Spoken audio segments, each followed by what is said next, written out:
My husband and I have been together for 12 years, married for 8. We have a 5-year-old son and a 2-year-old daughter. Until recently, he was the perfect man in every fathomable way. Recently, maybe the last 2 years or so, he's completely changed, and I'm at the point where almost every waking moment is utterly miserable. Just to run through today. The kids woke up early, so he took them downstairs to watch TV so I could sleep in. We both work full-time, but as a teacher, he gets a lot more holiday than I do. I'd booked this week off as holiday. He had promised me that we would go away somewhere, but then ended up making excuses, saying he'd rather do various day trips instead. And then our daughter had a doctor's appointment come up today. Where we are, you request an appointment, they send you one, and you have to actively phone up and change it if it doesn't work. I asked him to change it repeatedly, but he made several excuses, and it ended up not being moved. I got out of bed because our daughter, despite my husband watching her, was at the bottom of the stairs banging on the staircase and screaming at 7 a.m. As soon as I get downstairs, he pretty much brushes off parenting and walks off. So I had to catch her as she fell off the backless stool he'd put her on, and then get her more cereal that she was crying for.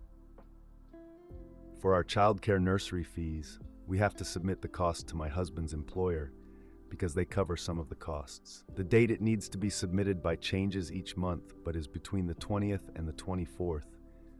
I am always nagging him to get this done because most months he misses the deadline and we lose money that we can't afford to lose.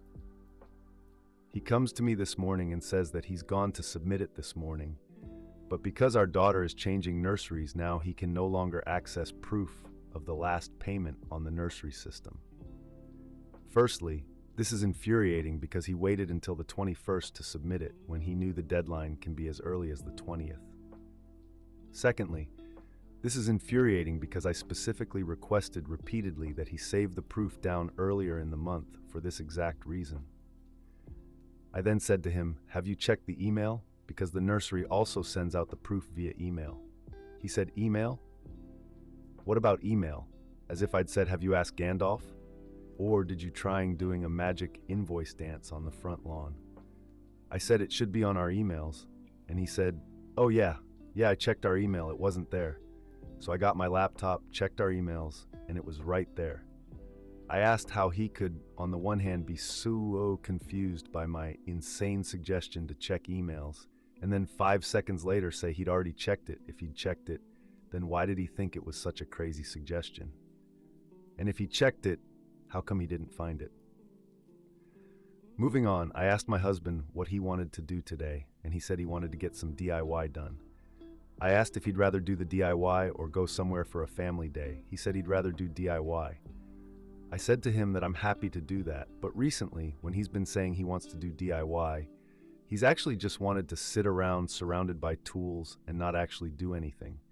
So I said that if he's in the mood where he doesn't actually want to make any progress and just wants to waste time, then we should just have a family day. He insists he wants to make progress. I've designed a DIY project. My husband, as he does with everything I design, had an issue with the design and insisted on changing things.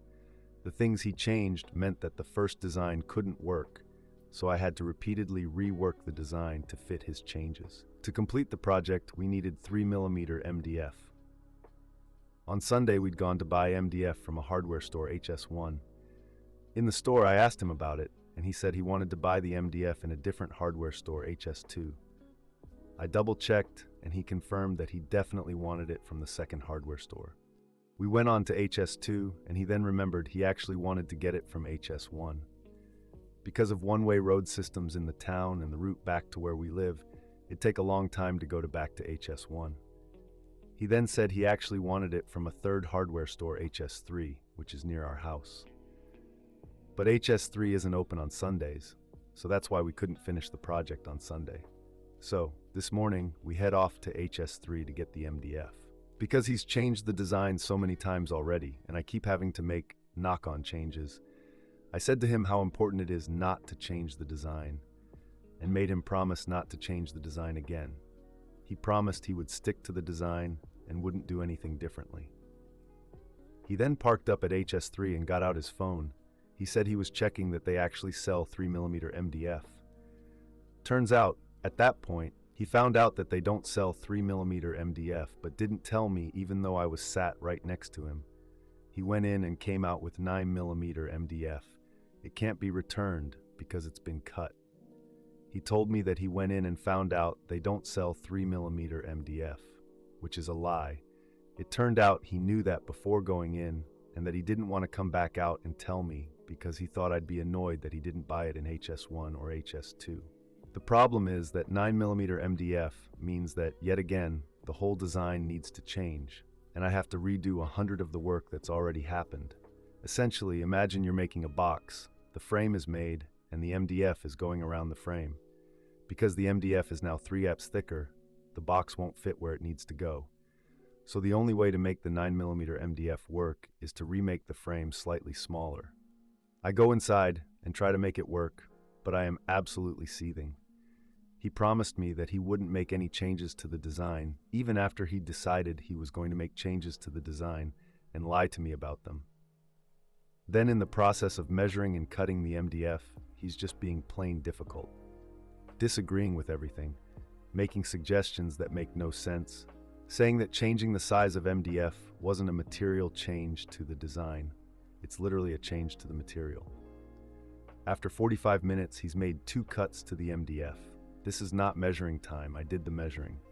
Eventually, I said, forget it, we're going out for a family day. I'm done. We get our shoes on and get the kids and go out. I said to him, you choose where to go. I'm still in a bad mood. He puts something in the GPS and drives off. After a while, I ask where we're going and he says the beach. I point out that we don't have swimwear, sandals, sunscreen, towels, etc. with us, so the beach won't really work. He puts somewhere else in the GPS and drives off. We have a big discussion about how upset and hurt and angry I am that he just doesn't care about me at all. He doesn't listen to anything that I say. He just doesn't care. He says he does care. He doesn't know why he got the wrong MDF, but he didn't think it mattered. He promises that he'll try really hard to show that he does care and does listen to me. About an hour later, we're still driving and I'm absolutely starving. I haven't eaten yet today. I ask if we can get food and he says sure, and he'll stop when he says a place. We drive past several more places. I point one out and he still doesn't stop. I've also got in the back of my mind that there's a place nearby that does a deal on Wednesdays lunchtime that we'd discussed going to, and this morning I'd suggested we go there for lunch. At this point, both kids have fallen asleep in the back. Eventually, we're coming up to a service station with a food court, and he asks if I want to stop the sign lists some of the food places at the food court, and I comment that I'd like one of them. He pulls in, and there's another sign listing all the places in the food court. He comments on one that wasn't on the first sign that he'd like. I then see a sign for a special at the place I originally said I wanted and said how good that specific dish sounds. To be clear, neither of us dislike either place particularly. He says, yeah, but we go there pretty often, and I responded only about as often as we go to the place he wants to go. So, he gets out of the car to get food, and I stay with the kids. He comes back with food. He's gone to the place that he wants to go to, not the place that I wanted to, and to make it worse, they didn't have the only dish that I order from there, so he got me something else instead. Like, this is him trying really hard to show me that he listens and cares. By going to the place that he wants food from, and even when they don't have the dish I like, still not getting me the one I want from the place I wanted. I didn't say anything, tried to be positive and not crap all over him getting food. After eating, it turns out he'd driven us for a family day out to IKEA. So I try to be positive and carry on and not say anything. So we wander around BQ, and our 5-year-old wants to buy everything, and our 2-year-old wants to sleep in every bed we woke her up to go in, so she's crying the whole way around. We then have to rush out to get back in time for the doctor's appointment, which we end up being late to. He doesn't listen to anything I say. I spend most of my time repeating myself. We have cameras in our kitchen to watch the dogs while we're out, but they're most often used to prove to him that I did, in fact, tell him things that he's claiming I never told him, or to prove to him that he did in fact make promises that he's not sticking to. At this point, I'm just pretty broken and done. It's not a big thing he didn't have an affair, he hasn't killed anyone, he's not violent. It's just death by 1,000 tiny cuts of him, religiously, not giving a crap. AIO to think this is the end of the road? He's made promise after promise after promise to be better. All he does is make me a cup of tea. And then if I'm not making it incredibly clear that I'm pissed off already, he sees it as an invitation to go back to not caring. He's not a bad person. I haven't stopped being in love with him, but I'm utterly miserable. And despite him knowing this for years now and making almost daily promises to try, he seems to be incapable of following through.